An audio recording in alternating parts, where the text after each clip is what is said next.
Bueno, muy buenos días. Muy buenos días, muy bienvenidos a todos aquí al auditorio Juan Antonio Sagadoy, profesor Juan Antonio Sagadoy, que como lógicamente comprenderéis es en honor y en honra al presidente fundador del despacho y de nuestra Business School. Y nada, la verdad es que estoy muy honrado, muy alegre por este acto, doblemente alegre.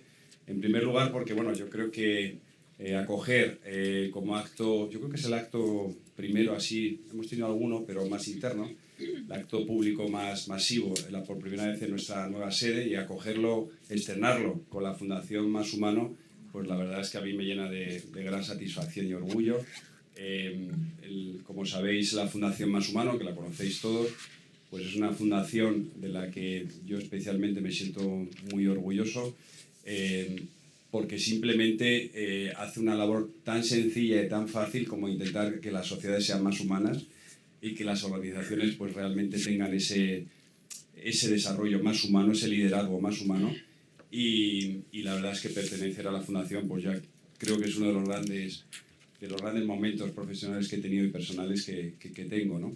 Y sobre todo con el magnífico equipo que desarrolla toda la actividad de la fundación, que bueno, a lo mejor se podrá ver como un grano de arena, pero yo creo que la actividad que se hace en la fundación bajo la dirección de Beatriz y de Tomás y todo el equipo, hay gente de la fundación, Ana, Mariana, pues realmente es un grano de arena, pero que empieza a ser ya una pequeña montaña, porque con actividades como esta, que hacemos muchas, actividades como esta, pues sí que intentamos, por lo menos, dar luz y poner en el debate, como ahora veremos con este informe, pues cuestiones que yo creo que interesan a todos, que son de actualidad y sobre todo aportando unas reflexiones no ingenuas, ni mucho menos, sino más bien concretas y reales, donde entre todos podemos conseguir que realmente en un momento de tanta incertidumbre y de transformación que las organizaciones y las sociedades sean más humanas, ¿no? Y más los que os dedicáis a esto de gestión del talento, que lo hacéis notablemente bien. Y decía que estaba doblemente agradecido, primero por acoger este acto de la Fundación Más Humano y segundo por esta presentación de este informe, que es el motivo que nos trae aquí hoy, ¿no? La verdad es que yo no voy a entrar en el informe, Tomás va a dar un poco la bienvenida a los ponentes, los magníficos ponentes que han intervenido en la elaboración del informe, y hablará un poco del mismo, pero yo os aseguro que si habéis tenido o vais a tener ocasión de leerlo, es un informe que a mí me ha llamado muchísimo la atención, porque da en la tecla de todos los grandes temas que existen, no de presente, sino de futuro, en el ámbito de la gestión del talento, siempre con ese enfoque que queremos de liderazgo más humanista. Y con expresiones y análisis, son 7 puntos creo de análisis, 8, donde realmente bueno, pues vemos en una situación con términos que a mí me gustan mucho, que utiliza Tomás y Beatriz, de policrisis, de turismo laboral, etcétera, que siempre son términos que a mí me llaman mucho la atención porque son verdaderos, donde cómo las empresas deben conocer el contexto, y vosotros sois grandes expertos en esto, pero bueno, todos coincidimos que debemos conocer el contexto donde están desarrollándose las empresas y la gestión del talento, y qué herramientas podemos poner entre todos, y ese es un poco el objeto de la reflexión de hoy, para que bueno, pues esa gestión del talento, esas organizaciones, pues consigamos entre todos que sean más humanas, ¿no? Y la verdad yo agradezco muchísimo a todos los que habéis intervenido en la elaboración del informe, grandísimos expertos, que cada uno con su visión pues ha dado su pequeña luz, y realmente enhorabuena porque, insisto, a mí me ha encantado el informe y bueno, la verdad es que da gusto leerlo. Bueno, ya sin más, que no me quiero liar más, ya le doy la palabra a Tomás, el subdirector general de la Fundación Más Humano, y ya introduce el acto. Muchísimas gracias.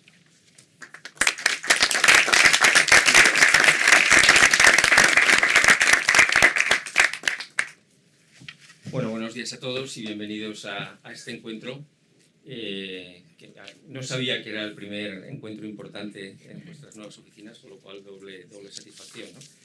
Bueno, pues la verdad es que este informe nace un poco desde la esencia de lo que es la Fundación Más Humano, que intentamos siempre anticipar ciertas tendencias, estar un poco en las cosas que están pasando. Y nos dimos cuenta, cada año hacemos un think tank, en donde os invitamos muchos de los que estáis aquí, a directivos de distintas empresas, para intentar desentrañar el presente y sobre todo el futuro. Yo me acuerdo el año antepasado son las nuevas formas de trabajo famosas, pero el año pasado, en el 2022, decidimos que ese debate ya estaba más o menos agotado, yo creo que ya lo habíamos hablado mucho, y decidimos que teníamos que intentar descubrir cuáles son las claves de aquello que estaba surgiendo como consecuencia de nuestra manera de trabajar de manera distinta, ¿no? Y que iba a impactar claramente en una cultura diferente, y de esa cultura iba a derivar en una manera de gestionar a las personas y de relacionarnos de manera diferente, lo que muchas veces llamamos liderazgo, ¿no? en nuestra jerga del mundo empresarial. Y como decía Gramsci, nos encontramos entre un mundo que no acaba de morir y otro que no acaba de nacer, y ahí nos encontramos en esos claroscuros del medio, y es de lo que se trataba, intentar desentrañar las cosas que estaban pasando en nuestro mundo. Entonces, hicimos un think tank el año pasado, donde hicimos unas 5 o 6 reuniones, en donde voy a coger... ¿me pasáis, por favor? Muchas gracias. En donde trabajamos con todas estas personas, hicimos unas 5 o 6 reuniones, tuvimos conversaciones en coordinación con la Universidad Europea, con presidentes y con responsables de compañías que podían ser referentes, pues como Toyota, como Mercer Pandom, como Equalf, como Carlos Barrabés, con Ashoka, y luego pues todas estas personas que intervinieron en nuestros think tank, y sobre todo dentro de lo que hace ya 2 años surgió un movimiento denominado Stay Human, y bajo ese paraguas, de alguna manera con Picnic, con JIC y con DDB, pues creamos esa conversación a lo largo del 2022. Y como consecuencia de esa conversación, pues nos hicimos una serie de preguntas, que aquí las compartimos con vosotros. Yo voy a intervenir 5 minutos porque lo importante es esta mesa que de alguna manera va a ir todavía avanzando más en este viaje del futuro, en donde bueno, tengo aquí, porque como volverme me puede... No lo tengo fácil volverme para ver lo que estoy poniendo, ¿no? Bueno, pues lo que sí que teníamos muy claro, y empieza a ser una manía en esta fundación, es que hemos renunciado a darnos respuestas. Lo único que empezamos a hacer medianamente bien es formularnos preguntas y renunciar a las respuestas. Entonces, como veréis, todo esto está lleno de preguntas que al menos activan nos interpelan y nos generan curiosidad ante las cosas que están pasando.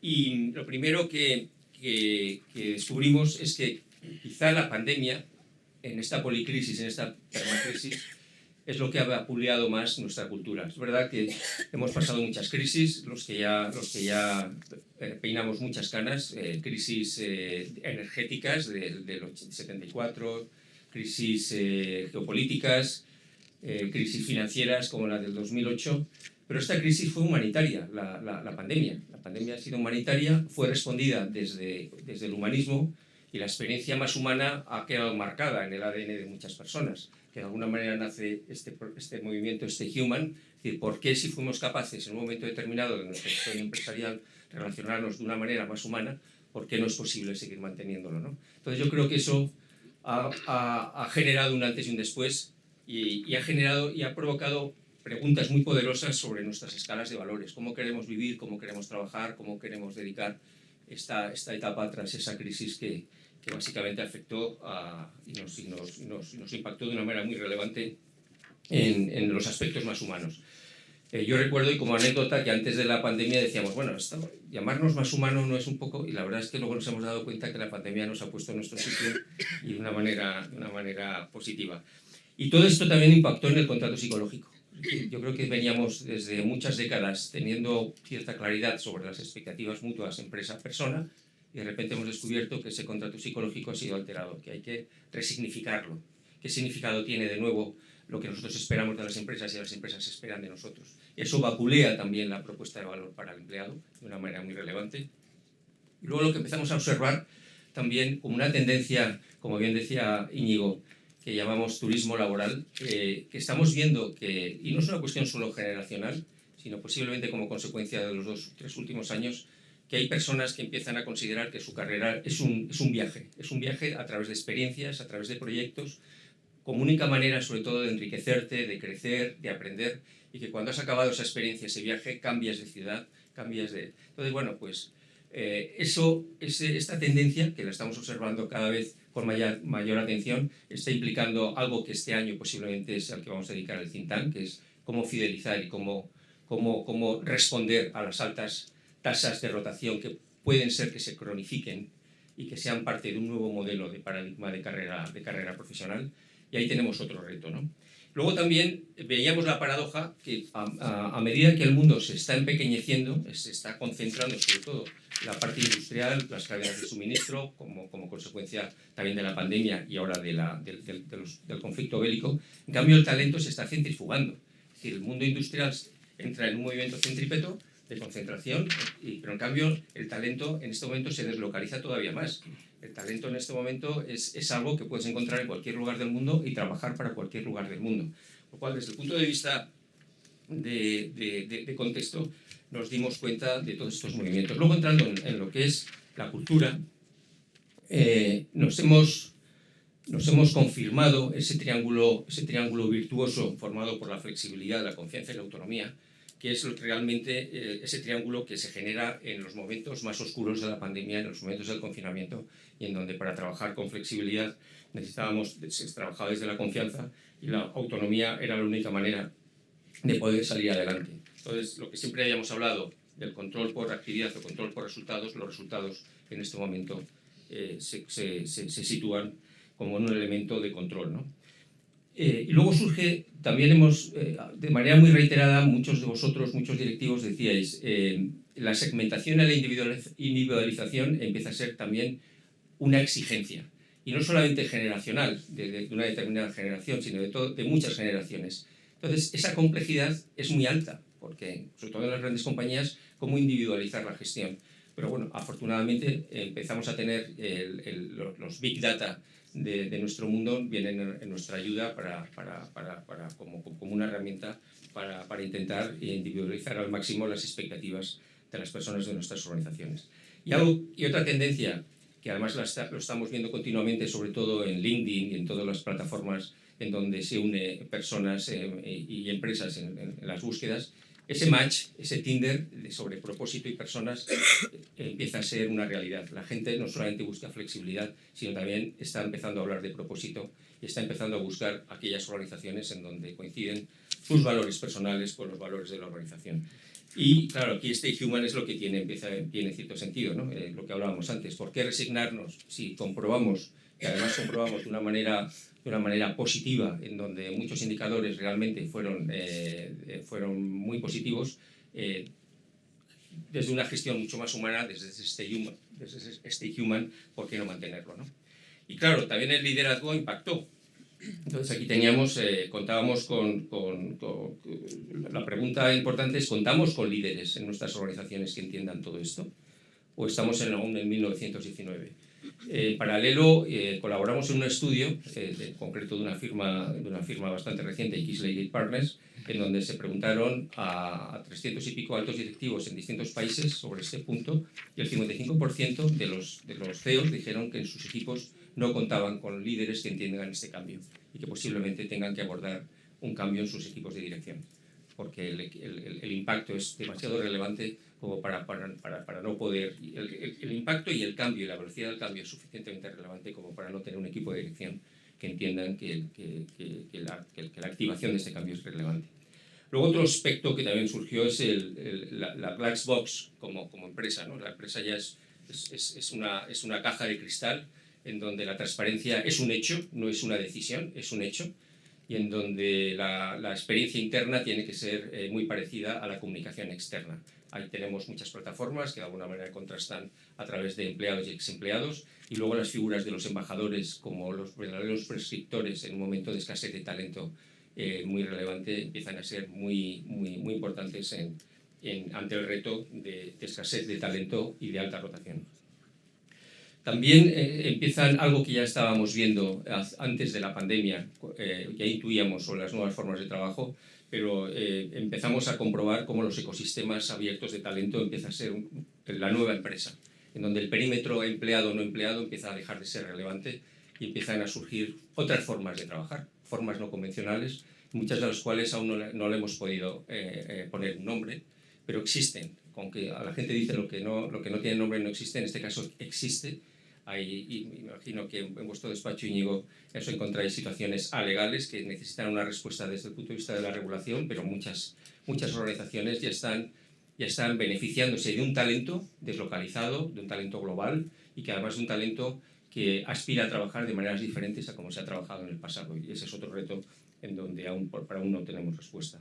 Se apunta, como comentábamos antes, que las altas tasas de rotación en algún caso se piensa que pueden empezar a cronificarse. Los modelos de retención y de fidelización empiezan a ser muy preocupantes. La cuestión es si los convertimos más en una amenaza en una oportunidad para buscar maneras distintas de gestionar el talento. Y luego, claro, aparece la mecanización, la automatización, todo lo que es la robotización, que en este momento cuando hicimos estas reflexiones aún no teníamos a ChatGPT, pero nos está en este momento nos está llamando la atención, ¿no? Cómo el mundo se está dividiendo en aquellas actividades, en el mundo de la empresa, aquellas actividades que son perfectamente automatizables, pero empezamos a ser conscientes de todas aquellas dimensiones que son genuinamente humanas, como es el pensamiento crítico, como es el pensamiento creativo, como es la parte relacional, como es toda la dimensión de la comunicación, la importancia de la comunicación. Y bueno, pues todos estos, en términos de preguntas, yo lo único que deseo de esta sala y de este evento es que si hemos entrado con una duda, salgamos con 30 dudas, porque no se trata ahora de encontrar respuestas, sino hacernos más preguntas. Y para eso vamos a liar más esta sesión con esta mesa, porque esta mesa lo que hemos intentado, si aquí estábamos intentando percibir un futuro próximo, lo que vamos a intentar es viajar a un futuro más remoto, un futuro más a medio y largo plazo. Pocos debates en el mundo de la empresa. No es que la empresa necesita mirar al futuro, por supuesto, pero a veces entre el corto plazo de la cuenta de resultados y la intuición de que nos jugamos mucho en el medio y largo plazo, no dejan a veces espacio para tener este tipo de debates y hoy esperamos que lo tengamos. Tenéis aquí, de alguna manera todos, voy a poner por supuesto perdón, no he ido pasando la presencia de las personas que están hoy en la mesa. Como veis, casi todas tienen un factor común denominador, que en este caso es desde la educación, desde el mundo del propósito, desde el mundo como es Picnic, desde el Instituto del Futuro del Trabajo, desde exploradores como Albert. De lo que se trata es que vamos a centrarnos en una conversación, en una tertulia, con el objetivo de intentar también desentrañar qué nos espera, ¿no? Entonces, sin más, si os parece, empezamos esta conversación, que vamos a estar hasta las 11, a las 11 menos cuarto posiblemente Alex tenga que ausentarse porque tiene una reunión que tiene que estar a las 11 en otro sitio, pero tenemos 3/4 de hora para también contar con su presencia. Y primero vamos a organizarla a través de una serie de preguntas, pero como sabéis os podéis interrumpir, podemos cambiar, incluso podemos alterar el guión. Para eso estamos en esta parte alta de la mesa. Bueno, lo primero, el punto de partida es quizás lo que ha pasado desde 2019 hasta ahora. Y desde ese momento vamos a despegar más hacia el futuro y ya nos olvidamos del presente. ¿Cuál es un poco vuestra valoración? ¿Cómo creéis que han evolucionado las organizaciones desde los modelos de trabajo prepandémicos, que ya son como prehistóricos cuando miramos al 2019? Parece que han pasado mucho más tiempo de lo que realmente ha pasado, hasta este momento, en donde estamos como comentábamos de Gramsci, ese mundo que no acaba de morir y ese nuevo mundo que no acaba de nacer. ¿Qué valor hacéis? ¿Dónde estamos exactamente? ¿Cómo podemos entender la realidad en la que estamos, en esta era de cambios profundos? ¿Te parece por este orden? Alex, luego Vanessa, luego Santi y luego Albert. Muy bien. Bueno, muchas gracias, Tomás, y gracias por invitarnos a vuestra casa e inaugurarla. Para responder a tu pregunta, yo creo que es importante también entender el contexto de cómo nos conocimos nosotros, que nos conocimos justamente cuando nació Stay Human, ¿no? Y Stay Human fue algo que co-creamos junto a la Fundación Más Humano, a JIC y a DDB, y lo co-creamos desde la inquietud de decir qué cosas tan bonitas estamos viendo, ojalá no se pierdan cuando todo esto pase. Y entonces era poner en valor, pero al mismo tiempo poder llamar la atención de los líderes de decir, ahora que hemos visto que puedes, por favor no dejes de hacerlo después, ¿no? Y hemos visto unas habilidades y unos valores florecer que se están manteniendo, ¿no? Gracias a Dios se están manteniendo y el reto ahora es progresar con ellos, no solo blindarlos, ¿no? Y en ese sentido, intentando responder a tu pregunta, que es bastante amplia, va a ser un reto, pero yo simplemente creo que una de las cosas que sí que vimos y que creo que se puede quedar y cada vez más, y tú lo has mencionado en una de las conclusiones y está en el informe, es el nivel de transparencia inevitable, ¿no? De los glass box, ¿no? de las cajas de cristal. Hoy o te transparentas o transparentan. La pandemia transparentó absolutamente todo, transparentó la manera en la que trabajabas, en la manera en la que tus equipos se relacionaban, y hoy ya no lo puedes tapar. Y sobre todo porque además tus equipos se sienten con el poder de compartirlo con los demás, ¿no? Así trabajo yo en mi compañía. Antes no era tan relevante, ahora es muy relevante porque hay una relación directa entre dónde trabaja la gente y los productos o servicios que vende, ¿no? Entonces yo una de las cosas positivas que me quedo es ese nivel de transparencia que está muy relacionado con algo que hablaremos luego, que es transparencia no solo en la manera de trabajar, sino en la manera de relacionarnos en el trabajo. Yo creo que es precisamente lo que ha cambiado. No ha cambiado la manera de trabajar, ha cambiado la manera de relacionarnos en el trabajo. Y esto es precisamente porque informes como estos tienen muchísima importancia, ¿no? Porque hablan de las relaciones humanas y cómo han cambiado las relaciones humanas y las relaciones sociolaborales. Muchísimas gracias, Alex. Van a ir surgiendo más preguntas.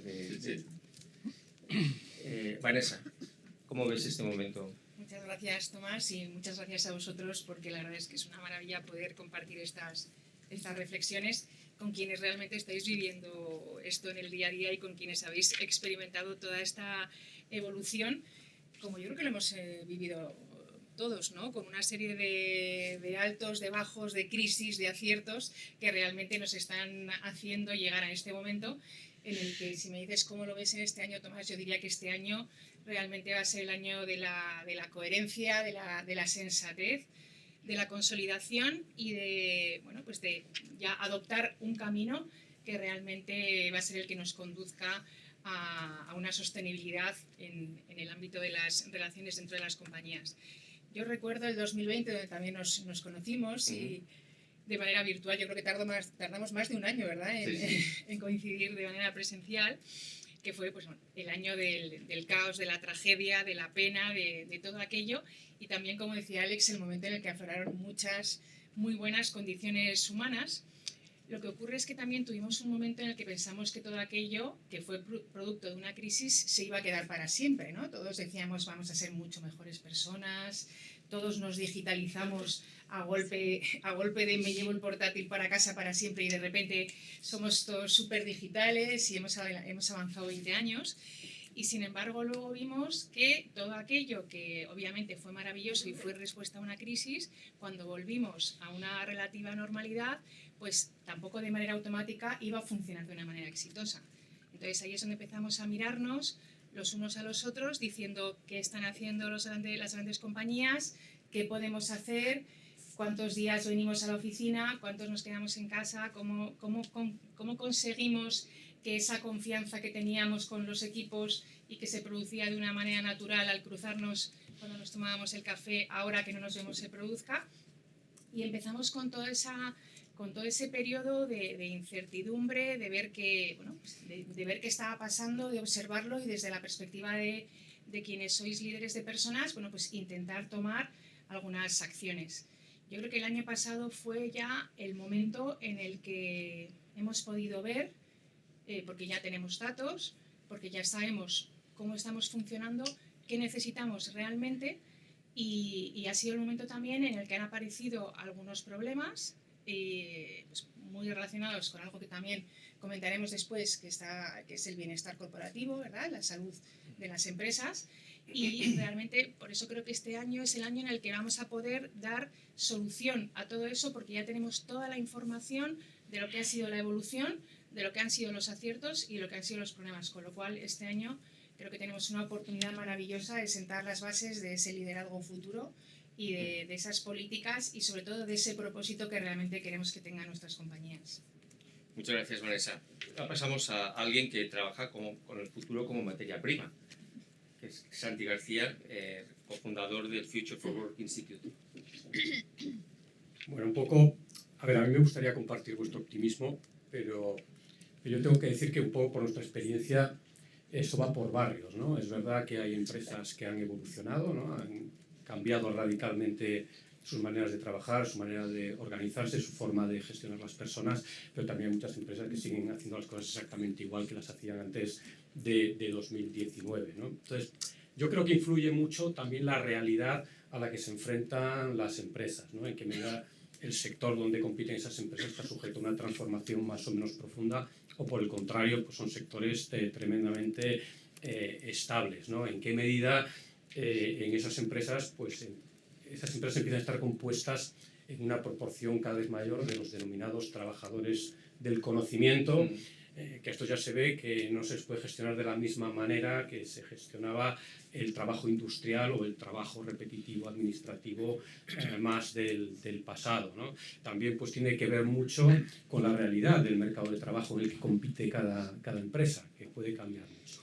Entonces, incluso en estas empresas que están cambiando, tienes muchas formas de cambiar, ¿no? Hay gente que realmente se lo cree, se da cuenta de que es muy importante pues, estar ahí con un modelo de liderazgo, luego ya entraremos en el tema del modelo de liderazgo, ¿no? Pero un modelo de liderazgo pues, al mismo tiempo orientado al cambio y orientado a las personas, pero también estamos viendo muchos casos de lo que el CEO de Microsoft, Satya Nadella, llamaba la paranoia de la productividad, ¿no? Gente que, claro, ante esta realidad laboral mucho más difusa, mucho más líquida, mucho menos concreta, pues empiezan a establecer sistemas de control, de monitorización, intentan medir cosas que realmente no son medibles, y al final esto deriva en un teatro de la productividad por parte de los trabajadores que nos lleva, bueno, pues en gran medida a este regreso masivo a las oficinas que estamos viendo hoy por hoy en muchas compañías.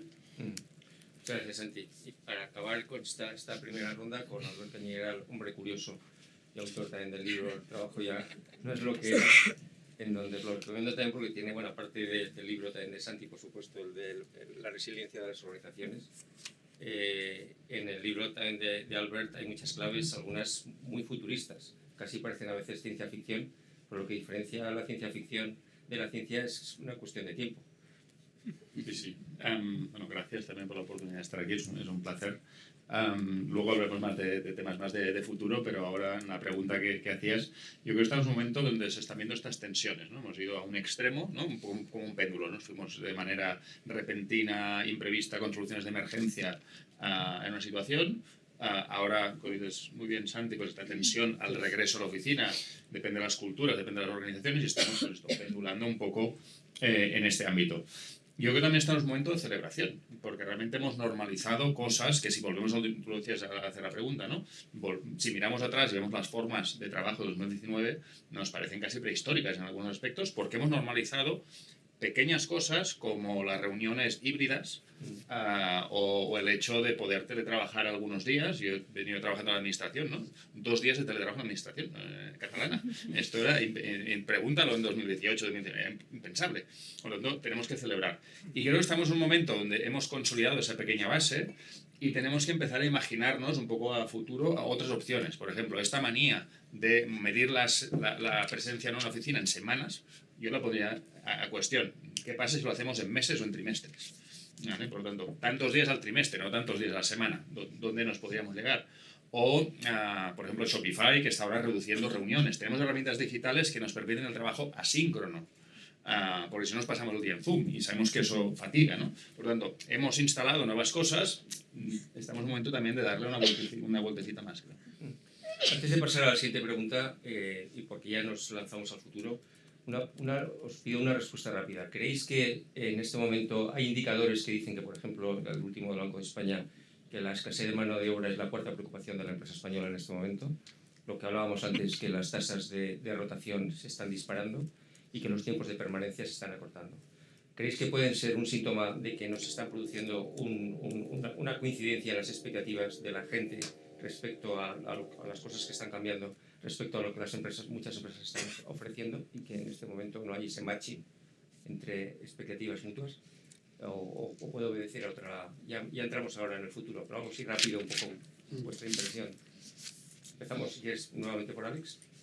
Yo creo que no es tanto un tema de expectativas, sino también de las exigencias que la gente tiene hacia el lugar donde trabaja, ¿no? La gente le pide no es que esperes, que le pide mucho más, ¿no? Y también yo creo que también depende de no tengo esos datos, pero el corte generacional me gustaría que fuera también más joven, ¿no? Que tiene un exceso de acceso a opciones, ¿no?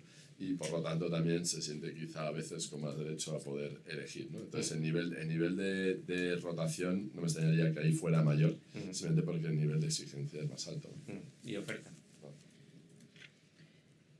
El otro día leía en un estudio que el 21% de las personas que iniciaban un proceso de onboarding en estos momentos lo abandonaban.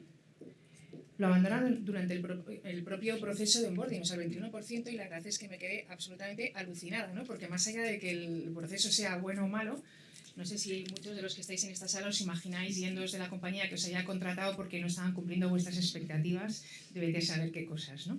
Entonces, yo creo que estamos en un momento en el que precisamente porque se habla tanto de que hay escasez de talento, etcétera, que también es verdad que depende mucho de los sectores en los que estemos, las expectativas que se generan quienes en ocasiones no han trabajado nunca son tan altas que realmente la posibilidad de que eso fracase realmente es muy elevada, porque yo no sé también qué se piensa algunas personas que es trabajar, ¿no? Entonces, a mí el dato del 21% que abandona ese trabajo en el proceso de onboarding me parece absolutamente revelador del grado de desconcierto en el que está la gente, ¿no? Sí, perdón un segundo, simplemente por añadir lo que estás diciendo, que además con ese dato, yo creo que también influye mucho lo rápido que está cambiando todo y la cantidad de opciones que la gente está teniendo, porque el famoso FOMO, ¿no? Del Fear of Missing Out, que ahora mismo, tú lo has dicho, cuando estaban preparando el informe, ChatGPT no existía y ahora existe y están en muchísimos ordenadores. Imagínate tener 20 años y estar planteándote una carrera y en un proceso de onboarding y de repente descubres ChatGPT y te planteas, con esa edad te replanteas muchas cosas, ¿no? Quizá con más edad no, pero con esa edad te replanteas, se abren muchísimas más posibilidades y te entra la ansiedad del FOMO, ¿no? La paradoja de la elección, ¿no? Como decía Barry Schwartz. Sí, yo por complementar algo, yo creo que sí que es verdad que hay ciertos grupos profesionales, cierto tipo de empleos donde hay una dificultad objetiva, ¿no? Hay una escasez objetiva de profesionales cualificados para cubrir la demanda de las empresas. Pero luego también es verdad que yo creo que hay muchos sectores donde esas dificultades para encontrar los trabajadores que necesitan es una dificultad para conseguir trabajadores, digamos, al mismo precio y con las mismas condiciones que en el pasado.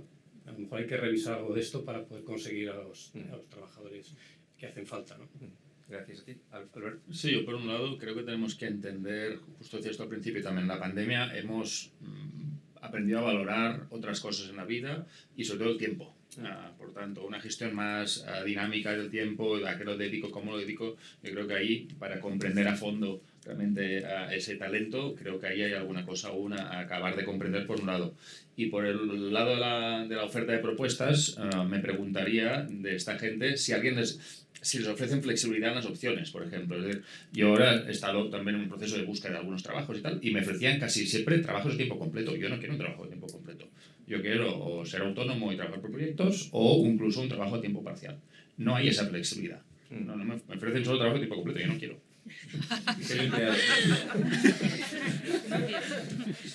Pues quédate, Albert, porque vamos a empezar por ti y por la siguiente pregunta. Bueno, considérate afortunado también, ¿eh? Hay gente que no tiene esa opción. Sí, no, evidentemente, pero bueno, para provocar un poco, ¿no? Pero a veces también, yo creo que seguimos, bueno, en el informe del año pasado, las nuevas formas de relaciones laborales, de trabajo, hay un espectro y seguimos muy viendo que si la persona no tengo 40 horas a la semana conmigo, no me vale.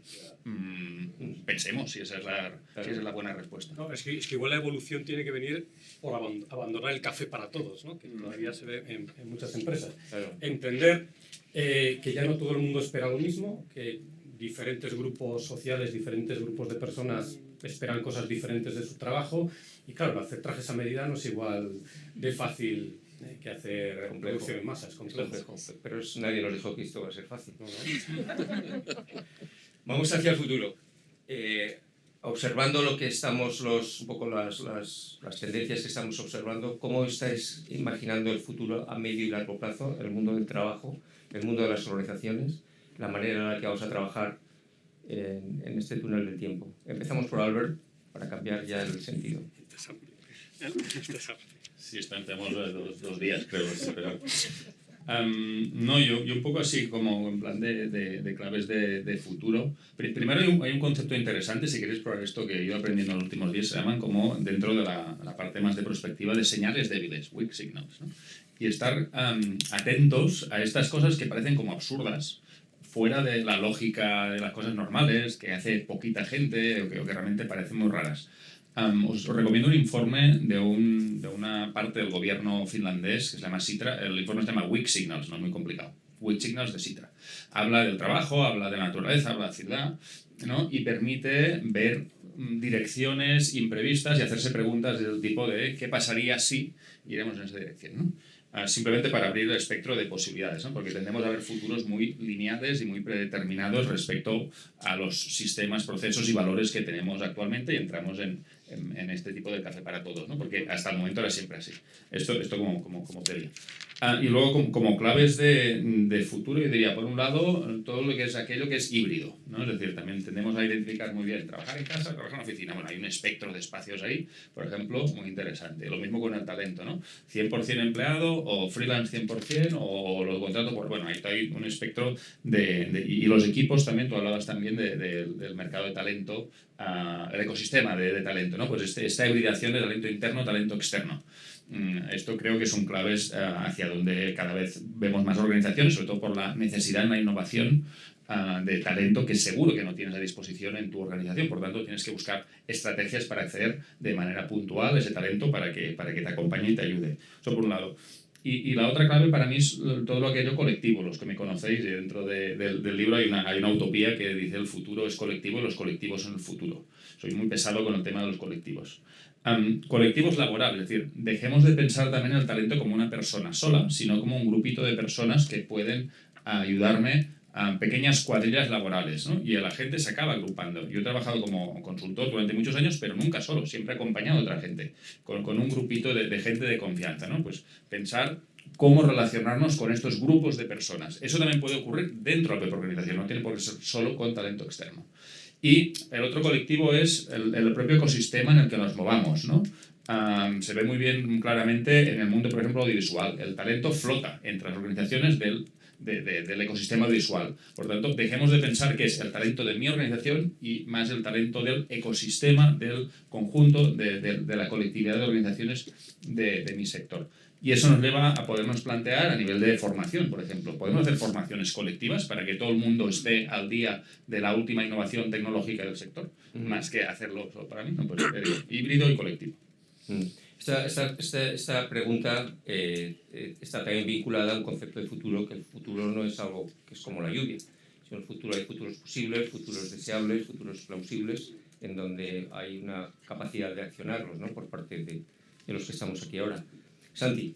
Sí, bueno, a ver, realmente eso son buenas noticias, ¿no? Para empezar, el futuro no existe, entonces como no existe, algo podremos hacer para influir sobre cómo sea ese futuro cuando se convierta en presente, ¿no? Exacto. Y por eso es bueno atender a esos weak signals, ¿no? que decía Albert. Hombre, por añadir cosas a lo que ya ha dicho Albert, ¿no? Yo creo que también corrientes o cambios a los que tenemos que estar atentísimos, bueno, uno clarísimamente es la automatización del trabajo. Y principalmente en forma de inteligencia artificial, que ya estamos viendo señales, que ya no son weak signals, sino que realmente están aquí, de que estamos muy cerca de ese tipping point del que se habla cuando las tecnologías exponenciales ya se convierten en tecnologías de propósito general, como ha pasado en la historia tantas veces, ¿no? Entonces, yo creo que ahí vamos a ver un fenómeno en el que la llegada de estas tecnologías va a tener un impacto muy claro en el empleo, en la automatización, sobre todo de trabajos de cuello blanco. Vamos a ver cómo igual se rebalancea el mercado de trabajo los trabajos manuales frente a los trabajos cognitivos. Muchos de ellos van a estar automatizados, sobre todo aquellos más rutinarios, más transaccionales, más repetitivos. A eso vamos a tener que prestarle muchísima atención porque muy en muy poco tiempo vamos a empezar a ver señales del impacto en el empleo que va a tener estas cosas. Además de lo que decía Albert, ¿no? Del tema de trabajar en diferentes espacios, ¿no? Ese espectro de espacios. Yo creo que una asignatura pendiente también es el sacarle partido al trabajo asíncrono, ya no solamente la posibilidad de trabajar en cualquier lugar, sino también trabajar en cualquier momento, ¿no? Pero claro, para eso tienen que cambiar muchas cosas en las organizaciones, porque hasta el día de hoy estamos acostumbrados, hemos sido educados para trabajar todos a la vez en el mismo momento, aunque sean lugares distintos, pero en el mismo momento, ¿no? O sea, el siguiente paso es, bueno, pues podemos trabajar en lugares distintos, en momentos distintos, y esto puede tener ventajas, ¿no? Aparte de para el bienestar y la conciliación de los trabajadores, que igual puedes plantear propuestas de empleo atractivas para gente que de otra manera pues no encajaría en un horario de los tradicionales, pero también te puede permitir tener tu empresa abierta 24 horas al día, 7 días a la semana, depende de dónde esté situada esta gente. Y luego yo también creo mucho en el tema de los ecosistemas, ¿no? Las empresas más abiertas, aprovechando también cómo la tecnología, sobre todo la tecnología de la información y las comunicaciones, está descendiendo los costes de transacción y los costes de coordinación de las empresas. Vamos a ver más cómo las fronteras, ¿no? Los perímetros de las empresas se van volviendo cada vez más porosos y bueno, pues quizá la estructura estable de las empresas tenderá a reducirse, pero sin embargo se trabajará pues, de manera mucho más abierta en ecosistema, incluso pues, colaborando, como hemos visto recientemente, con empresas que hasta ahora eran competidores y que en otros contextos sería pues, prácticamente impensable, ¿no? Buenas claves, Santi. Vanessa, aquí, tú estás en el mundo de la educación. Sí. La verdad es que creo que lo que ha cambiado fundamentalmente también es el concepto de futuro, porque ya no se habla de planes de carreras. Estamos en un despacho de abogados hace 15 años, tú entrabas en un despacho, a 20 o 15 también, entrabas en un despacho y tú sabías que si lo hacías muy bien, sabías lo que iba a ocurrir prácticamente el resto de tu vida, ¿no? Y además eso se consideraba el éxito. Yo creo que eso ya es absolutamente impensable, y cuando hablamos de futuro estamos hablando de lo que va a pasar este mismo año, ¿no? El año que viene, los próximos 2, 3, yo creo que ya nadie, aquellos business plans que eran de 150 hojas y a 20 años, yo creo que ya han pasado a la historia, afortunadamente, porque luego nunca se cumplían, ¿no? Yo creo que este futuro yo lo veo como un futuro muy, muy abierto, muy flexible, muy colaborativo y muy mixto en todo, ¿no?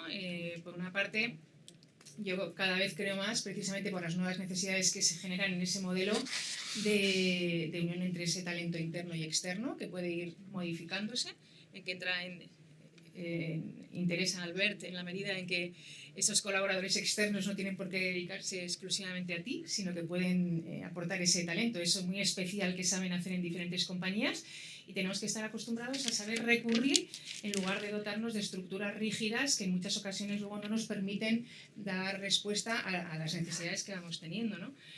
Por otra parte, ya tenemos mucho data office de lo que es la ocupación de los sitios de trabajo, ¿no? Aquí tenemos a nuestros amigos de City Hub, que creo que están haciendo una labor fundamental en crear esos ecosistemas que no solamente permitan que la gente trabaje en otros sitios, sino que trabajar en otros sitios además tenga un valor añadido, ¿no?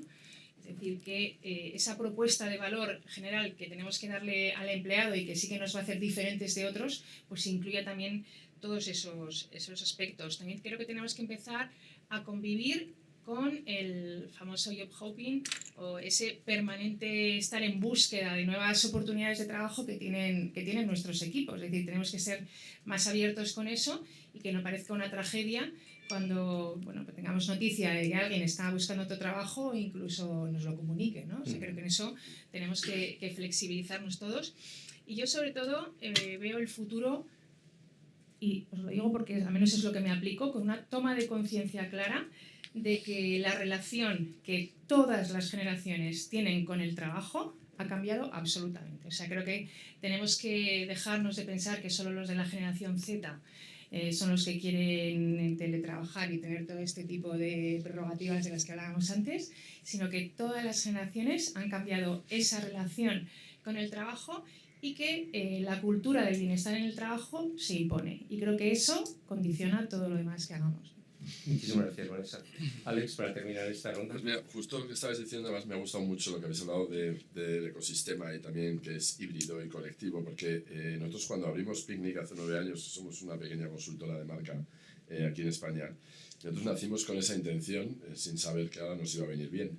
Pero nosotros nos llamamos Picnic porque justamente somos muy pocos, somos 10, pero luego tenemos un ecosistema de picnickers que se suman a los proyectos. Y un criterio que teníamos era: no tiene sentido diseñar equipos en base a lo que tienes pagado, tiene sentido diseñar equipos en base a lo que más se encaja para este reto. Sobre todo cuando trabajas para retos, ¿no? Por proyecto. Y esto, pues lo que ha demostrado es que la combinación de talento a tiempo completo y talento especialista por proyecto nos hace mejores a todos. A todos. Y en este sentido, lo que estamos viendo ahora es precisamente que ahora los equipos híbridos y colectivos, que en el fondo es el modelo productora de toda la vida, que las productoras trabajaban así, las productoras no, hasta que no hay rodaje, pues no se llenan, ¿no? Es la estructura acordeón, ¿no? Estructura flexible, pero que tiene que beneficiar a todos. Y la manera de beneficiar es que todos crezcamos con este modelo, con esta dinámica. Que no sea, que nadie se aproveche de nadie, sino que juntos esto va a salir mejor, ¿no? Como dice el famoso proverbio africano, que a nosotros nos encanta en Picnic, que dice que si quieres ir rápido, vete solo, pero si quieres llegar lejos, vete acompañado, ¿no? Bueno, pues en este caso tiene que ser así. No es cuestión de aprovecharse de nadie, es cuestión de hacernos grandes juntos, ¿no? Y hablando de Weak Signals, para mí una señal que define que la conversación va a cambiar, seguramente lo leísteis, pero Bob Iger, el CEO de Disney, cuando se reincorporó a la compañía, porque él estuvo en la compañía, se retiró, bueno, salió de la compañía muchos años, y cuando se reincorporó, la manera de comunicar que le gustaría que la gente viniera a la oficina más en Disney, creo que cambió la conversación. Ya no utilizó palabras como productividad, conciliación, utilizó palabras claves que tenían que ver con el crecimiento de las personas y la manera de relacionarnos. Y que en un negocio, en el suyo, que es un negocio creativo, el estar juntos o estar más juntos nos iba a hacer mejores y nos iba a hacer crecer más, ¿no? Entonces cambió la conversación sobre no temas funcionales ni temas de trabajo en remoto, ¿no? De hecho tenía una frase muy buena, dice: estamos trabajando desde casa o estamos viviendo en el trabajo, ¿no? Esto no tiene que ver con trabajo o casa, tiene que ver con la dinámica relacional, cómo ha cambiado. Y él justamente hacía el énfasis de que en una industria creativa, que cuanto más cerca estuviéramos, más íbamos a crecer como profesionales y mejores ideas se van a surgir, ¿no? Y él lo hacía, y ellos tienen muchísimo freelance, pero él simplemente cambió la conversación, y yo creo que la conversación va a evolucionar y se va a dejar de hablar de productividad, de trabajo en remoto. Creo que eso es pues la primera conversación, pero que la conversación interesante va a salir por las dinámicas sociolaborales y sobre todo las relaciones entre compañeros. Precisamente, y enlazando este comentario, Alex, empezamos nuevamente por ti. Asumiendo que el futuro es algo que creamos y que de alguna manera en esos futuros plausibles, futuros deseables, futuros probables, ¿estáis vislumbrando liderazgo dentro del mundo de la empresa a nivel mundial, de manera que nos vaya conduciendo hacia esos futuros plausibles que son deseables y que ya estamos activando de manera que suceda lo que queremos que suceda?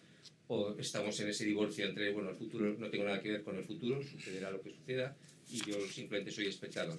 ¿De qué manera estáis viendo iniciativas y activaciones desde el punto de vista del mundo empresarial, sobre todo de las organizaciones, para que no sea tan reduccionista? Más que iniciativas, nosotros lo que estamos notando son que ya hay más inquietudes, y por parte de los directivos de compañías ya les importa más las consecuencias de ciertas decisiones, ¿no? Y les importa hasta dónde puedo no solo resolver y competir dentro de mi categoría, sino cómo ayudar a progresar como consecuencia de los demás, ¿no? Hay un artista en Instagram que se llama Oxymorons, que tiene una viñeta que para nosotros es mantra, que dice: hacer crecer te hace crecer, ¿no? Y que al final realmente esto tiene que ver con que obviamente esto va de hacer negocio, va de crecer, pero no se puede simplemente crecer de manera ambiciosa sin ver el impacto que pueda tener en los demás, ¿no?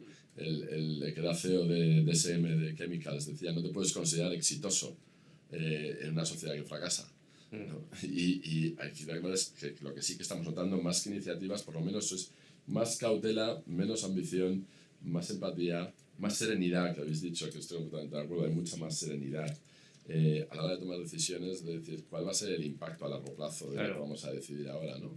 Exacto. O sea, la diferencia, como decían, entre marshmallow thinking y cathedral thinking, ¿no? Muchas gracias, Alex. Vanessa, ¿cómo vislumbras tú también si estamos activando y estamos intentando crear las bases para ese futuro deseable o somos espectadores pasivos de lo que vaya a suceder? Yo veo una preocupación clara de los líderes porque su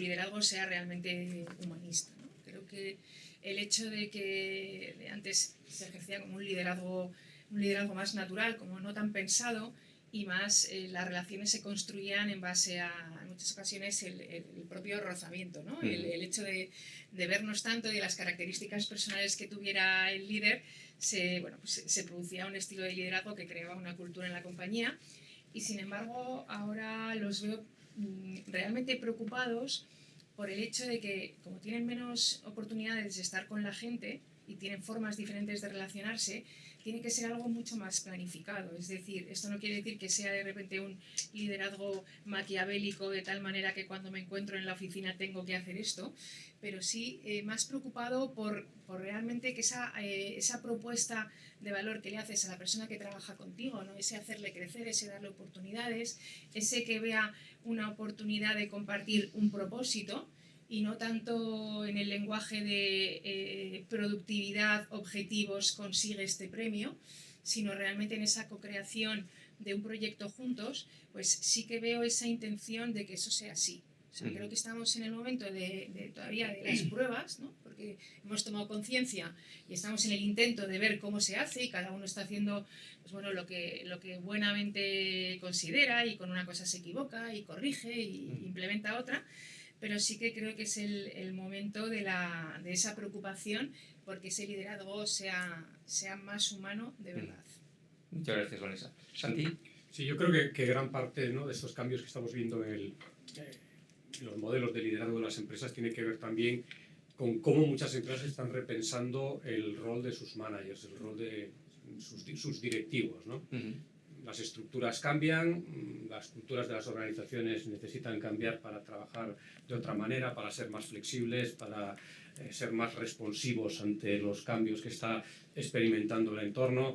La gente también quiere trabajar de otra manera, ¿no? Hablábamos antes de las expectativas distintas de la gente, que no todo el mundo quiere que le traten de la misma manera, todo el mundo quiere sentirse una persona individual, y esto, claro, esto supone un reto para lo que son los comportamientos de liderazgo de estas personas, ¿no?, de estos managers. Entonces ahí nosotros lo que estamos viendo son cambios en torno a dos ejes principales, ¿no?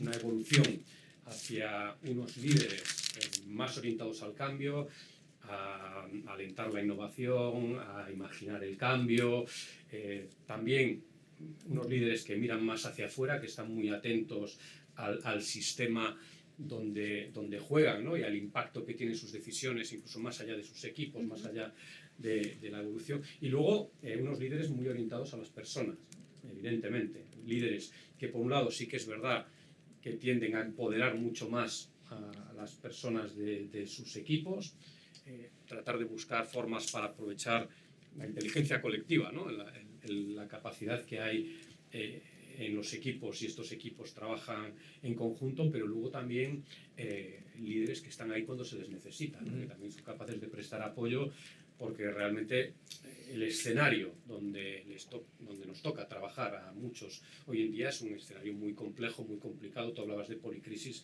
bueno, es una realidad, ¿no? No tenemos más que ver las noticias. Entonces, en este entorno que además genera altas dosis de ansiedad a muchas personas, pues también hace falta ese líder que apoya, ese líder que está ahí. Muchas gracias. Albert. Sí, bueno, un poco añadir, creo que se ha cubierto ya mucho, pero diría sobre todo que este liderazgo, y lo hemos visto ahora también, Alex lo ha comentado muy rápidamente con el caso de Disney, por ejemplo, creo que hay que cuidar mucho lo que se dice y cómo se dice, el lenguaje. Y a veces nos faltan palabras, tú decís la palabra al principio, a veces hay nuevas formas, nuevas herramientas, nuevos tipos de relaciones que aún no tenemos ni la manera de escribirlas, ¿no? Pero sí hay que cuidar mucho el lenguaje. Antes también, casi de manera inadvertida, Vanessa ha hablado de colaboradores, no ha hablado de empleados. Yo soy muy pesado diciendo, intentemos hablar, eliminar la palabra empleado, y hablemos de talento, hablemos de colaboradores, ¿no? Este onboarding que decías, ¿un onboarding de empleado o es un onboarding de talento? ¿no? Por tanto, o por ejemplo, se usa mucho lo de retener el talento. Retener es una palabra, a mí no me gusta que me retengan. Yo si me quiero quedar, me quedo. Es decir, por lo tanto, ¿qué es más? ¿En qué momento merezco que esa persona esté aquí? ¿Por el proceso de organización? ¿Por cómo la trato? ¿Por el crecimiento que le ofrezco? ¿Vale? Por tanto, cuidar. Yo creo que los nuevos líderes cuidan mucho ese lenguaje. Las nuevas organizaciones van a estar pues atentos y atentas a este tipo de detallitos que al final son importantes porque construyen realidades. Pero dentro de esta pregunta estábamos antes comentando una tendencia cada vez mucho más creciente en algunos territorios. El trabajo full time ya no es empleado, es un trabajo freelancing, en donde la gente decide por su propia decisión que no quieren ser parte de una organización, pero sí quieren trabajar en proyectos muchas veces a largo plazo, en donde la jerarquía se diluye, en donde esa porosidad que comentabais es todo mucho más líquido, no sabes a quién pertenece una persona, pero a veces esa persona de fuera tiene más valor que la persona de dentro. Y en ausencia de relaciones jerárquicas y de perímetros claros, el liderazgo adquiere otra concepción, porque nace de otras fuentes, y necesitas otras habilidades, ¿no? ¿Creéis que si el mundo va por ahí, en donde el mundo se va abriendo y el concepto de empleado va a ser un concepto que va a ir decreciendo frente a otras formas de colaboración, ¿creéis que eso va a transformar de una manera muy relevante la manera en la que nos relacionamos? Como antes comentabais, que la clave es que cambia la manera de relacionarnos, de convivir y de trabajar. ¿Cómo percibís esa manera en la que tenemos ese líder? ¿Qué va a hacer? Yo creo que lo primero que va a hacer es aceptar que no tenemos la respuesta dentro de la compañía, y eso requiere una humildad que antes no era necesaria, y el tener que incorporar a gente mejor que tú, sabiendo que te va a ayudar y que te va a ayudar a llegar más lejos. Eso es un ejercicio de humildad que antes a lo mejor no era necesario porque te podías sentir autosuficiente, ¿no? Y yo creo que hay que cambiar también el concepto nosotros también lo estamos viendo, la diferencia entre ser un freelance y ser un colaborador. Porque un freelance te lo incorporas cuando tienes montado el puzzle y te falta una ficha, y un colaborador te lo traes cuando no has empezado a montar el puzzle. Dices, ¿cómo hacemos esto juntos? Y entonces sientes responsabilidad, ¿vale? No solo tener un rol, sino tener responsabilidad sobre el éxito de lo que se va a hacer. Y es una parte clave, es una parte fundamental. Entonces, por eso la involucración en el cuándo y cómo se involucra un colaborador es fundamental. Antiguamente a los freelancers se involucraban mal y tarde. Y entonces venían a rescate de bomberos. Y ser un bombero pues llena poco, porque no construyes mucho, ¿no? Apagas mucho, pero... Entonces, creo que cuando un colaborador se siente de verdad que es parte de algo, por ejemplo, nosotros les damos dirección de correo, les invitamos, por ejemplo, hay muchos freelance, mucho autónomo que no tiene comida o cena de Navidad. Nosotros hacemos comida y cena de Navidad y vienen todos. Y se genera un sentimiento de comunidad maravilloso, donde hay networking, donde la gente... Entonces, eso es cuidar las relaciones. No solo el colaborador es como, solo te necesito estos 3 meses, ¿no? Queremos que estés al lado por si volvemos y además se sigue en contacto con ellos. Cuando hay eventos online conseguimos pase para que se conecte todo el mundo. Es decir, estar cerca, cultivar la relación para que haya esa confianza. Y curiosamente, muchos de ellos no viven en Madrid, muchísimos, pero curiosamente a muchos de ellos les encanta pasar por la oficina cuando están en Madrid o incluso cuando no están trabajando con nosotros, simplemente por estar cerca, por vernos. Creo que eso también es muy latino, ¿no? Es muy español. Creo que en Estados Unidos la dinámica sociolaboral es radicalmente distinta, ¿no? No necesitan estar tan cerca, pero... La deriva de esta conversación posiblemente nos lleve a sacar el propósito ahora de la maleta para ver qué pasa con el propósito y qué hacemos con el propósito. Antes de que te vayas, porque imagino que te tienes que ir en unos 5 minutos, empezamos por eso contigo. No, pero yo sí quiero escucharles. Vale. Quiero escucharles. No te vayas. No me voy. Quiero escucharles. Vanessa. Gracias. Estas formas de colaborar y de trabajar nuevas, yo las veo sobre todo como una oportunidad de ir mucho más allá en las ideas que se generan, en las oportunidades que se crean, porque creo que hemos pasado mucho tiempo viendo el equipo que teníamos y a ver qué podíamos hacer, ¿no? Cómo podíamos entre todos tener las mejores oportunidades con eso que teníamos. Entonces, yo esto lo veo como un folio en blanco, como una oportunidad de pensar realmente en grande sin estar condicionado por por el equipo que en ese momento tienes o por los recursos que estabas utilizando, ¿no? Lo veo como en clave de oportunidad. Y ahí también iremos recorriendo ese camino, ¿no? Por una parte, los líderes aprender a contar con ese talento nuevo externo y aprender a gestionarlo bien, porque efectivamente creo que la relación que mantienes con ellos es lo que marca la diferencia. Y también que los equipos se acostumbren a trabajar con personas que ni son más ni son menos, no hay ciudadanos de primera, ciudadanos de segundo, el que tiene cesta y el que no tiene cesta en Navidad. Creo que eso ya tiene que pasar a la historia, y también sin verlo como una amenaza, porque en ocasiones cuando llegaba alguien de un equipo externo, ¿no? Generalmente de una consultora, y se veía que era alguien muy bueno, pues en ocasiones internamente alguien por su propia inseguridad probablemente se ponía a temblar, ¿no? Creo que en la medida en que esto sea una práctica mucho más habitual, se va a llevar con mayor naturalidad, tanto para los líderes como para las personas que forman parte del equipo. Muy bien, muchas gracias. Entonces me estaba pensando, Íñigo, que aquí tenéis mucho que hacer para cambiar el marco regulatorio.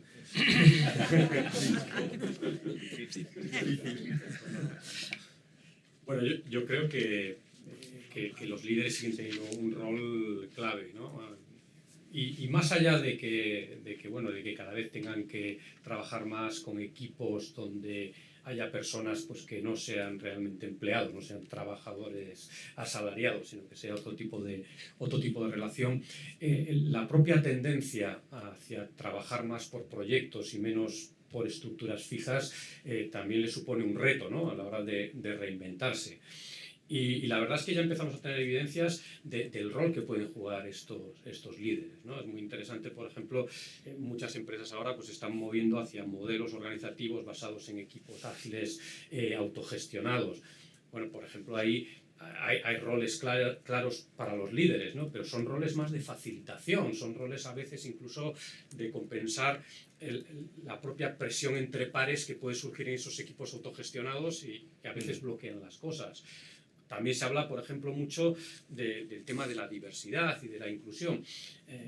Cada vez, lo queramos o no, los equipos que vamos a gestionar, ya sean equipos permanentes o equipos de proyectos, van a estar compuestos por personas mucho más diversas, ¿no? Entonces, la diversidad, digamos, en sí misma no es una ventaja. Si no consigues incluir esa diversidad para un fin, para el objetivo, la diversidad a veces hasta se puede convertir en un obstáculo para la eficiencia de un equipo. Entonces, ahí de nuevo, ¿no? Los líderes tienen un rol fundamental para crear ese contexto, si queréis llamarlo así, de seguridad psicológica, para que esa gente que está viendo la realidad a la que están enfrentando desde perspectivas totalmente distintas, se atrevan a decir lo que opinan, ¿no? Se atrevan a decir, oye, pues yo no estoy de acuerdo, y mostrar sus discrepancias. Entonces, yo creo que líderes tenemos para rato. Sí que es verdad que una cosa es el liderazgo y otra cosa pues, son las jerarquías o los cargos, que es un poco, que hasta hace bien poco era casi sinónimos, ¿no? O sea, hablabas de líderes y pensabas pues, en directivos, en mandos, en managers.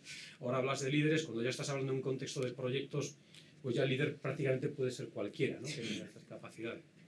Gracias, Albert. Sí, no, digo, no un poco añadir porque creo que se ha cubierto ya mucho, muy de acuerdo con todo lo que has hecho. Y pues, añadiendo lo que decía Alex, creo que a mí me gustaría, como talento externo, muchas veces me gustaría que todas las organizaciones funcionaran como dices tú. No es el caso, y por tanto aún hay margen de mejora en muchas organizaciones que no te dan correo o que te dan la wifi de invitados en vez de la wifi de poco... No, es algo muy tonto, pero es decir, tener una wifi intermedia, es decir, volvemos a los temas híbridos. Perdón, me parece una tontería, pero da una idea de la cultura de la organización. Es decir, la wifi del talento, vamos a llamarlo. Sí, no, porque es decir, no es correcto que tengan que ciertas personas que no forman parte de la organización tengan acceso a ciertas partes de la infraestructura tecnológica, tampoco es correcto que tengan wifi de invitados. Es que todos esos detalles suman y restan mucho, ¿eh? Sí. Nosotros, por ejemplo, les damos firma también en el correo, en el email, tienen su firma, ¿sabes? Tienen acceso a todas las herramientas, ¿no? Y al final, yo creo que también la generosidad viene desde el momento que entiendes que las herramientas son tan buenas como la gente que las utiliza. Entonces no tienes miedo a compartirlas, ¿no? Decir, bueno, adelante, que las utilice quien quiera, ¿no? Entonces, a Íñigo se le están poniendo los pelos de punta. No tenemos, a lo mejor estamos haciéndolo mal. Pero a la gente le funciona. cabina de abogados. Tiene correo, tiene firma, representan legalmente a nuestra compañía. No. Eso no. Son empleados. Imaginaros el correo del colaborador puntual que manda un email con con un dictamen jurídico. Te aseguro también que nosotros, antes de ser colaborador de Picnic, pasan muchos filtros. Muchos. Se ha convertido en una célula de insurgencia laboral. El sitio perfecto. Lo único que quería añadir No, sí, creo que lo mejor es esto. No, lo único que quería añadir es que a veces también este liderazgo, creo que, aunque nos consideramos de mucho del discurso que estamos teniendo aquí, la empresa en el centro absoluto y la única relación que me interesa es la persona con la empresa. Creo que podemos también ayudar a que haya relaciones entre las personas, ¿no? Entre estos colaboradores, por ejemplo, en el caso de Picnic, entre ellos, no solo el colaborador con Picnic, sino entre ellos. Volvemos al tema ecosistema, superamos la visión de estas cuatro paredes, soy yo, y la relación input-output es por la puerta, y ya está. Es decir, estamos en un entorno donde el reto al que nos enfrentaremos sistémico es complejo, por tanto, cuanto mayor podamos fomentar, esa sería la única aportación a todo lo que se ha dicho. No, construyendo sobre lo que dices, Albert, el otro día leía un informe que habían preparado una firma danesa, habían analizado una empresa de servicios y habían analizado las relaciones informales, ¿no?, entre los miembros del equipo y habían identificado que la probabilidad de abandono de las personas estaba directamente relacionada con el nivel de aislamiento social, el nivel de aislamiento relacional. Entonces ahí los líderes yo creo que tienen un gran papel de crear esos vínculos, ¿no?, de integrar a la gente. Ahí hay, en línea lo que estáis diciendo, de hacerlo también entre las personas, o sea, no solo del líder a equipo, hay un libro maravilloso que escribieron los directivos de IDEO, que, bueno, es un libro que básicamente viene a definir cómo se crea este sentimiento de comunidad a través de 3 fases, que utiliza la metáfora del fuego, que dice encender la llama, alimentar el fuego y pasar la antorcha. Y el último es clave, ¿no? Es decir, deja que los demás se hagan grandes. No tienes que estar tú involucrado para que se hagan grandes. Está el líder y están los que lideran. Y hay otros que lideran que no necesariamente están en puestos directivos. Y dejar que entre ellos se alimenten estas relaciones. Lo que tienes que hacer es facilitar que estas relaciones pasen. Pero tienes que estar en todas las relaciones, ¿no? Y esto me parece absolutamente clave. Y requiere la humildad, la empatía, la generosidad, pues todos estos tipos de valores que están en este informe. Pues antes de que te vayas un minuto, pero no quiero dejar pasar que dejes un poco tu titular. Lo que estábamos comentando, si estamos abriéndonos a un mundo mucho más líquido, mucho más poroso, en donde las fronteras de la gente que trabaja, el conceptos como empleado van a ir perdiendo fuerza, ¿creéis que el propósito, en este caso es la amalgama, cuando la jerarquía se diluye, el propósito adquiere una mayor fuerza para unir, y empieza a tener sentido como una herramienta útil? Yo creo que el propósito, que lleva 10 años, lo que pasa es que se ha comoditizado muchísimo en los 4 últimos, ¿no?, porque se ha creo que mal utilizado en muchísimos casos. Creo que parte de la convicción de que todas las compañías nacieron con uno. Lo que pasa es que ahora es más relevante que nunca que lo compartas. Pero antes, simplemente con tenerlo, valía. Y ahora no vale contenerlo, hay que explicitarlo y hay que convertirlo en tu brújula colectiva, ¿no? Y entonces, si partes de esa base, el reto es redescubrir el propósito, volver a ponerlo en valor y accionarlo, primero internamente y luego externamente, ¿no? ¿Y qué ha pasado? Que nosotros trabajamos mucho el tema del propósito corporativo con distintas compañías. Como se ha mal utilizado tanto, hay mucho hartazgo alrededor de la palabra. Pero lo hablábamos en el café, ¿no? Y lo que no hay que perder es cuál es el significado detrás de esta palabra, porque el significado va a seguir siendo relevante y fundamental. Y es decir, si nos olvidamos la palabra propósito y la cambiamos por la palabra sentido, y nos hacemos la pregunta, ¿qué sentido tiene que esta compañía exista? ¿O qué sentido tiene trabajar para esta compañía? ¿No? Y la respuesta a esa pregunta está en el cambio, ¿no? ¿Qué cambio quiere generar esta compañía en qué? Porque la gente quiere formar parte del cambio, ¿no? No quiere formar parte de una cultura corporativa con un propósito determinado y unos valores que están en recepción. Lo que quiere es formar parte del cambio. Y si tú me ayudas a aportar mi grano de arena a un cambio en un colectivo donde el impacto va a ser mayor que si lo hago yo solo desde mi casa, yo quiero trabajar contigo. Entonces, ¿qué queremos cambiar? Y no hace falta cambiar el planeta Tierra. Lo que queremos cambiar, pues cambiar la manera de producir, la manera de servir, la manera de distribuir, la manera de lo que quieras, pero algo tienes que cambiar porque nadie ha lanzado una compañía para ofrecer exactamente lo que había, ¿no? Entonces, tu cambio es lo que le da sentido a tu razón de ser, y tu razón de ser es tu propósito. Entonces, mientras se aborde así, pues se acabará un poquito tanto purpose washing que hay, ¿no? Y normalmente funciona cuando ese cambio tiene un enemigo claro, o algo que cambiar, Dicen que no hay nada que una más que tener un enemigo común. Y ahí es donde se crea cultura, cuando hay un enemigo común, ¿vale? Y el enemigo común no tiene que ser la competencia, ¿vale? El enemigo común puede ser que queremos cambiar la percepción, la actitud o el comportamiento de un determinado segmento de la población. Y ahí es donde realmente, por lo menos nosotros lo hemos visto, es cuando se crea cultura, porque es la cultura del cambio, no la cultura del propósito. Por eso no quería que te fueras antes. Gracias. Vanessa, propósito. ¿Crees que el propósito en este momento puede adquirir mayor importancia cuando el resto de las instituciones se nos diluyen entre los dedos? Sí, sobre todo cuando esos colaboradores, esos equipos participan en la creación de ese propósito. O sea, creo que ya el momento en el que se definía la misión, visión, valores, cultura, se ponía en la página web y ya se quedaba ahí hasta que llegara un cambio de página web y entonces a lo mejor nos planteábamos algún cambio, ha pasado la historia y realmente el propósito funciona cuando te sientes identificado de verdad. Y cuando te sientes identificado de verdad con algo es cuando tú participas en la creación de eso. Es verdad que no puede haber tantos propósitos como personas en la compañía, pero sí que hay muchas maneras de hacer partícipes a nuestros equipos en ese propósito. Y yo creo que gran parte de la clave del éxito está en la confianza que tienes de compartir las cosas, en esa transparencia con la que iniciábamos la conversación. Es decir, oye, es que no pasa nada por poner los problemas encima de la mesa, por compartirlos.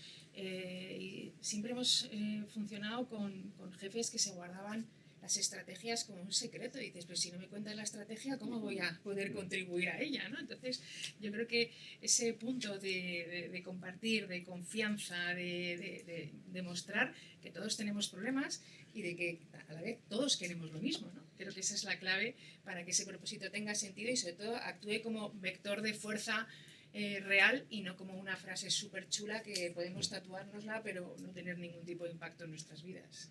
Muchas gracias, Vanessa. Santi. Bueno, yo creo que sí, hay motivos de peso para que el propósito pues, gane protagonismo. Yo creo que son principalmente dos, ¿no? Por un lado, porque se trata de un factor aglutinante, ¿no? Un factor vinculante muy minimalista, y yo creo que eso es muy interesante en un contexto en el que las empresas lo que quieren atraer es diversidad, gente que ve las cosas de otra manera. Si nosotros tratamos de atraer a gente que coincida, que comulgue con un decálogo de principios, muy fácilmente vamos a encontrar gente demasiado uniforme, ¿no? Gente que tiende a ver el mundo de la misma manera. En cambio, si nos centramos en un propósito, ¿no? en un cambio concreto que queremos hacer desde aquí, es mucho más fácil atraer a gente. Y el segundo motivo es porque yo creo que las personas en general cada vez le prestan más atención a estas cosas, cada vez prestan más atención, llámale propósito, llámale cambio, ¿no? Casi me gusta más a cuál es el cambio que quiere hacer esa compañía, cuál es el impacto que quiere tener donde sea, ¿no? Pero más allá de sus paredes. Y esto lo valoran cada vez más las personas cuando buscan para qué empresa trabajar, pues un porcentaje cada vez mayor de personas valora que esa empresa esté en línea pues, con sus valores, con sus creencias. Lo mismo los consumidores, ¿no? Pues, según qué decisiones de compra ya empiezas a tener en cuenta cuál es el cambio al que contribuye esa empresa para comprar un producto de esta marca o de la otra. Y luego incluso los inversores, ¿no? En los mercados financieros ya cada vez más los inversores institucionales le prestan atención pues eso, a toda la información del ESG, pero que en el fondo es el cambio, ¿no? Albert. Sí, simplemente, bueno, comulgar con lo que decías ahora, Santi, creo que el tema es un propósito realmente superior, ambicioso, inalcanzable incluso, de cambio social en algún ámbito, ¿no? Y eso te obliga también a ser humilde y a trabajar en ecosistema, es decir, casi como una herramienta de cambio cultural. El propósito suficientemente ambicioso te hace ver que no vas a resolverlo, por tanto, ¿no? Algo pues los famosos ODS, pues es un vector que muchas organizaciones se orientan para ellos porque obliga a la colaboración en ese ámbito. Y lo otro, a nivel de lenguaje, también hablabais, la otra palabra está saliendo mucho es impacto, ¿no? Y ahora están bastante en contacto con inversión de impacto, con fundaciones que trabajan con startups de impacto. Estuve también en fondos de inversión suecos, se llama Norsken, también estamos de impacto. No, pero realmente también hay un poco de hartazgo con la palabra, hay que ver, la gente es más exigente. Aquí os diría observar todo el mundo de las empresas B, que me parecen muy interesantes también como movimiento, donde hay mucho diálogo alrededor de esto, con sus más y sus menos, como todo. Y sobre todo esto, y creo que incluso a nivel legal, el año pasado se aprobó también gracias al movimiento de las empresas B, un nuevo formato en España de empresa con propósito.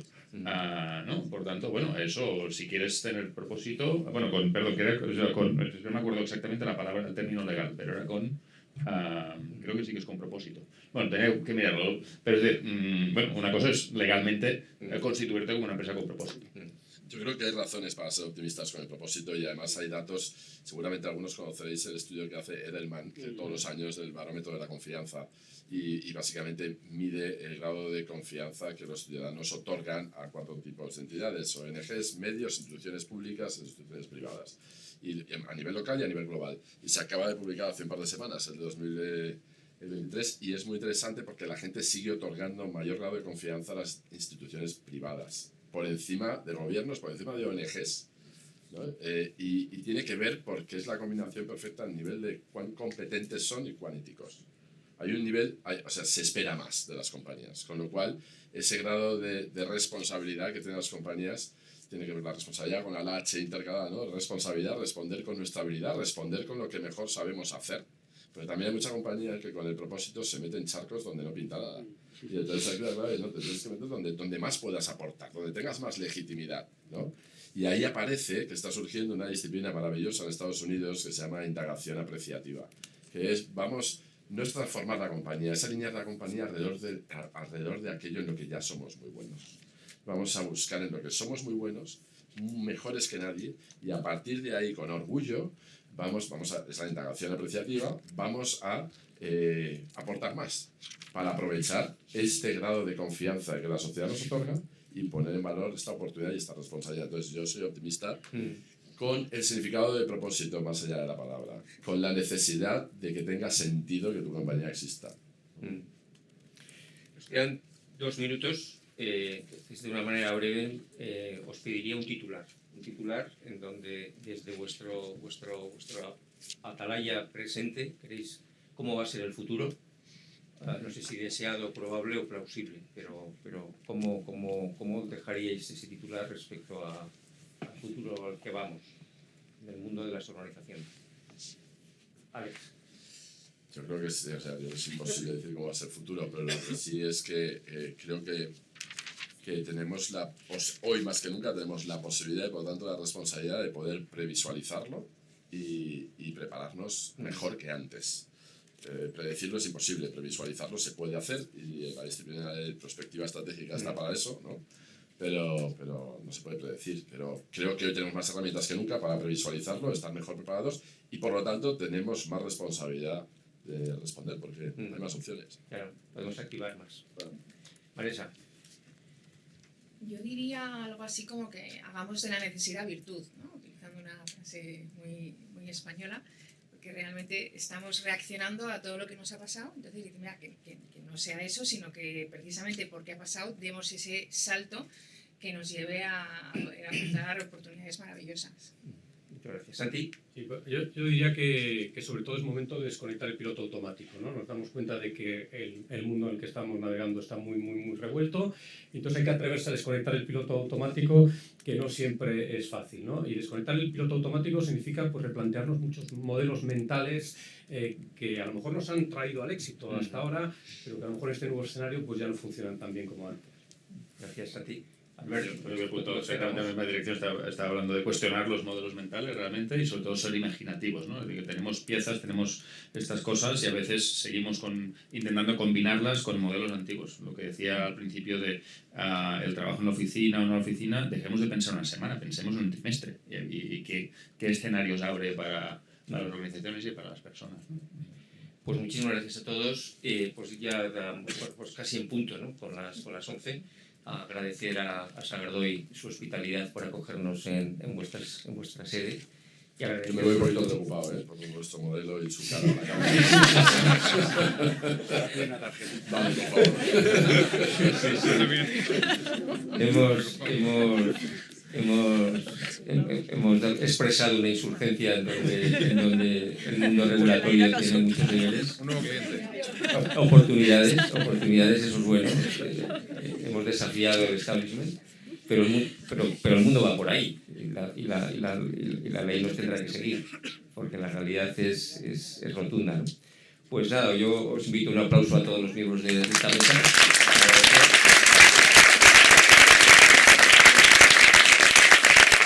Y seguiremos. El día 24 tenemos un nuevo evento sobre tendencias, sobre perspectivas 2023, con gente muy potente como Manuel Pimentel, como Rafa Domenech, como Laura González Molero, como el mismo Íñigo Sagardoy. Hablaremos sobre perspectivas, seguimos hablando del futuro, sobre lo que nos espera este año 2023. Y bueno, pues todos estáis invitados. Así que damos por finalizada la sesión de hoy. Muchas gracias a todos.